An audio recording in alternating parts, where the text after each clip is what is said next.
The big news of the day yesterday was learning about Dustin Pedroia. And very sad news, just out of Fenway, that Pedroia is going to be put on the 60-day DL. And it was a somber Dustin Pedroia at the press conference, just saying that he's not sure if he's gonna ever going to be able to play again. He's probably not going to get surgery again. He doesn't know if the knee can hold up. And I don't want to copy what they were talking about in the Section 10 podcast with Carabas with Barstool, but they've been talking about Pedroia now for the last couple of weeks, even before this 60-day DL happened. And they made the point, and I want to further talk about this point, that people have forgotten about Pedroia a little bit. And when I talked to Steve Peralt earlier in the year, he's also does Section 10 podcast, he was talking about it as well. And we thought he'd be able to play a little bit, but we didn't think he'd be an everyday player. We didn't expect for him to be able to hold out for the season. And it's sad. For a guy who started in 2007 with the Red Sox, Rookie of the Year, MVP, 4-time Gold Glove Award winner, Silver Slugger, Heart and Hustle Award for MLB. Just the guy did everything the right way. And unfortunately, I can't talk about him in the present because it seems like his career is over.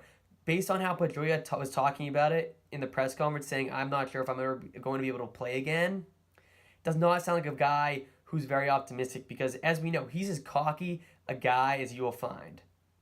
Which is why he's been so fun to watch if you're a fan of the team, which obviously we all are, being in Boston. I just think, as they said on the Second Gen podcast, this guy is not being talked about enough right now. This guy is the face of the franchise. He was in between the David Ortiz, Mookie, somewhere in between that timeline here. Poppy was the guy. But again, Pedroia was young when he came up, when Poppy was in the middle of his career.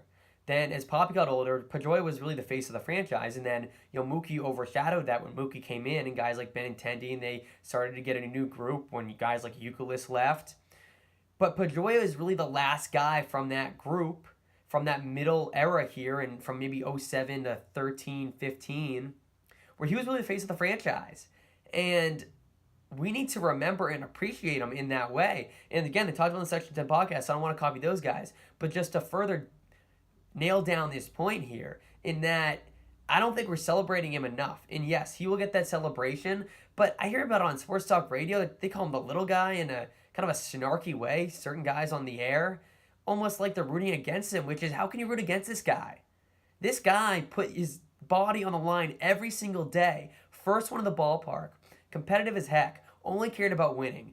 Great personality, such a likable guy to do what he did at his size and height, the fiery nature that he displayed every single day. First one in the ballpark.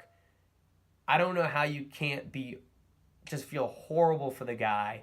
So let's appreciate the career. As I said, it's not over yet. It just feels like it's over. And to me, that's really sad, but it's really a time to appreciate what he did for this franchise, because there really aren't many guys like him that were that competitive, that fiery, and who gave you multiple World Series. He was part of it. So, as I said in my Gronk retirement tribute, thank you, Gronk.